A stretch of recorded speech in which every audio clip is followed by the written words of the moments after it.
You are listening to The Remedy.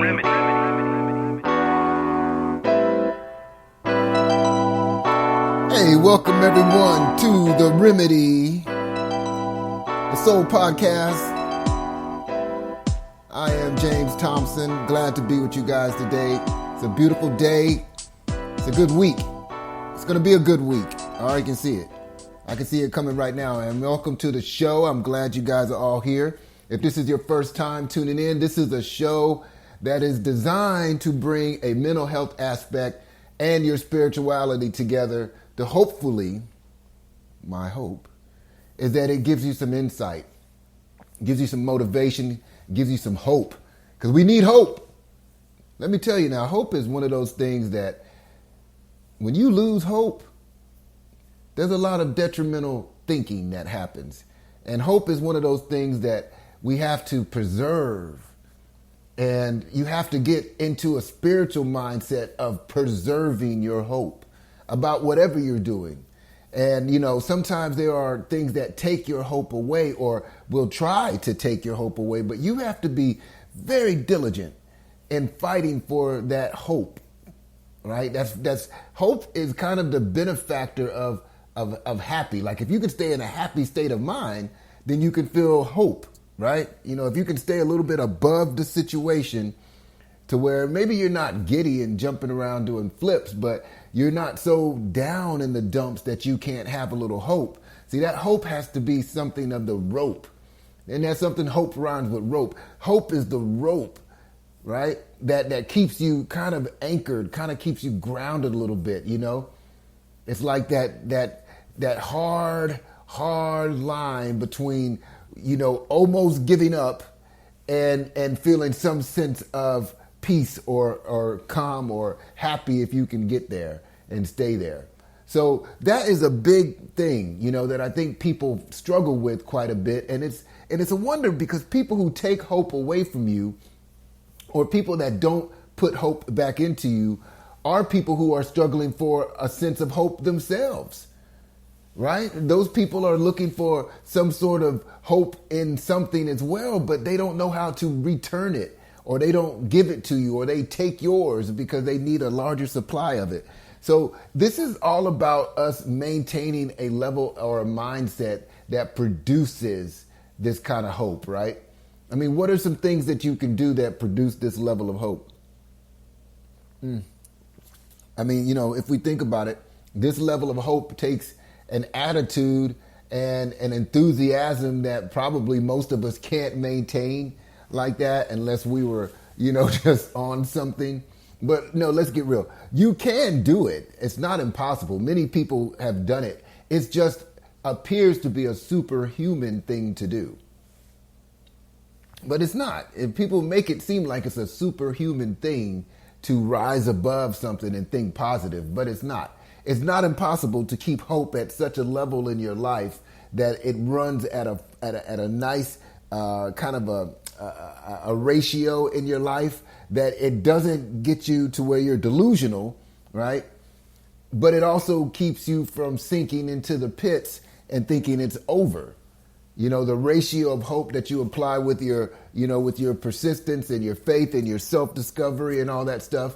And as you go through your own separate trials and challenges throughout life, then that is what will, you know, kind of give you the I guess the overall, would it be the conclusion that you're drawing about yourself from your hope? The conclusion that you draw from yourself is based in your hope of yourself accomplishing or doing something or living at least some life that you would love to, you know, live. That hope is anchored. That hope has to be anchored because this is what you're drawing the conclusion of yourself from. You know, if you don't have the hope, then you feel hopeless, right? It's not a hard thing here. You're feeling hopeless. What does hopeless tell us? That we don't feel any motivation, any enthusiasm, any necessity in keeping ourselves in line with a purpose. You know, we're not hoping, so we're not feeling in line with any purpose. This is where we lose, ourselves to the problem. right? Or we lose ourselves to someone else's projected problem, or we lose ourselves to someone not returning hope that we give to a situation. It's all just a part of, the bigger makeup, but your specific situation could be different, but it's just the idea of you not having the hope that could keep you anchored, that keeps happy as a part of your day. And people always kind of question me when I tell them this, and they go, you can't be this happy all the time. No, you can be, right? Because the idea is that I've made, or people make, a choice what to do in different situations. Now, yes, nobody's superhuman. Okay, so let's not mischaracterize what I'm saying. I'm saying that simply we have a deciding factor in all of us that can level out how long or how much of something we experience at the cost of ourselves,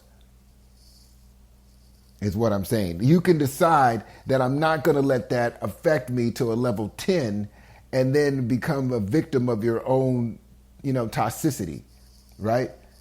You could become a victim to yourself by just talking yourself into further negativity.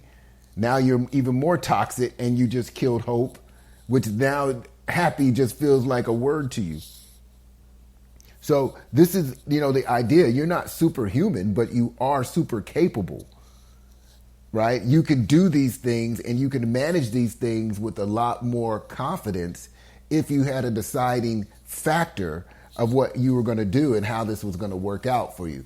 So you could keep hope a little bit more constant. And this is a mental health idea. This is a tune-up of mental health. A lot of people visit and visit our offices, and a lot of what they're explaining is a spiritual decline in people, or a spiritual decline in something or some aspect of their life where it's not being fulfilled. This is what they're explaining as, I'm just feeling blah, or drained, or pissed, or mad, or angry, or frustrated, or not with it, or anxious, anxiety. I'm feeling depressed. See, all these symptoms or all these things that you're experiencing is the spiritual aspect of your hope not being anchored. So your hope is kind of swaying around, all right? And it's just kind of going from in and out. I'm sure, I'm not sure, I'm sad, I'm mad, I'm hopeless. See, all these emotions get swirled around until they finally mix like a perfect tornado, right? Hot, cold, that's what makes tornadoes. So when you're running hot and then you're running cold and then you're running hot and you're running cold, this just builds a tornado inside of you, an emotional aspect, of a tornado. And it goes around inside of you and it just wrecks everything until you feel hopeless. And as soon as you feel hopeless, your spirituality takes that blow. That's where the uppercut, your soul takes the uppercut of your hopeless axe. Your hopeless axe is a punch to your chin. It's a knockout blow. So regaining that hope is essential to you finding any type of mental clarity. Mental clarity cannot be found in valueless things, right? So if you don't feel value in yourself, you're not going to experience mental clarity in yourself because you don't value that.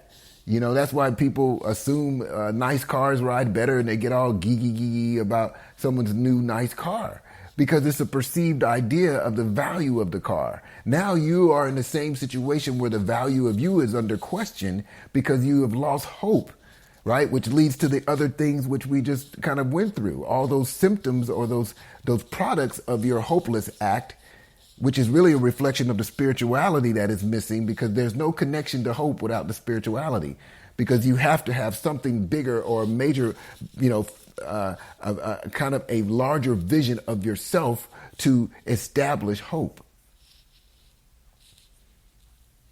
Because hope gives you the ability to see yourself in a larger way, not in a conceited sort of way, not that kind of larger way, just in a bigger resource, right? You can see yourself as a larger resource to the world, right? Just because you're having a bad day doesn't mean you have to give someone else a bad day. You can still be a resource to the world. This is a hope. The world is mainly provided it's care for each other based on hope and helping in hopeless situations. We're all moved to help people who are in a hopeless situation or where they need help and they're hoping people will help. Well, this is what we do. This is what we do as people. Right? So everybody is moved by a level of hope. Everybody wants people to have hope, or there's people that should want others to have hope. And then we just mentioned earlier, there's people that take hope. All right? But you have to be the largest supplier of your hope. And you have to do that by first finding the spiritual connection to that hope. And maybe that giving aspect or spending time with people or doing something that is just out of pure kind of self-giving, kind of there's no money involved. I'm just doing this because I want to. I'm just going to, kind of experience helping a situation or getting behind a cause. That gives you hope. Maybe there's some causes in your area or some people that are working to do things to make an area better or enhance something or beautify something. These are areas where you can get involved and it builds hope because that action creates hope. Giving is an action that creates hope. Selfless acts create hope. Random acts of kindness create hope. Paying for someone's coffee creates hope. It gives people hope that there's good people in the world. See, all these little things are something that you can do, right? And when you embark on these kind of journeys through yourself, now you start to build a level of happy because you have to feel pretty good if you kind of spot someone's coffee or you kind of do something nice for someone or I don't know, anything that you can do sometimes. That builds this hope in the world. If you want hope, you got to give hope. Right? But you can't give it selfishly. You give hope freely. And the fact that you understand what it does for someone else who was looking for it. Maybe you didn't get yours back right then, but it's something very beneficial in you taking a moment to give hope so you can have hope. Connect that to your spirituality. Maintain a decent, a respectful level of consciousness about your happiness. Right? Nobody said you have to jump off the wall and hang from chandeliers and just go overboard. This isn't happy. Happy is a state of mind where you finally feel content with you and your situation, with you. I've met some of the happiest people in some of the most desperate situations that I would just deem as, wow, this is tragic. But they're not looking at it that way. They don't feel that way about it. They're almost explaining it to me like they've got it made. That is a level of happy that has produced some hope, right? The hope anchors you, but the level of happy keeps you in the game. So maintain that and look for the moments where you can provide hope to others, all right? I appreciate you guys listening as always, It's a day, right? And we got to get real. Welcome to the Blueprint Podcasts, a mental health show hosted by James Thompson. Let's join in now to hear today's topic. You guys already heard today's topic. It's hope. Get hope together. Take care. We'll talk soon, y'all.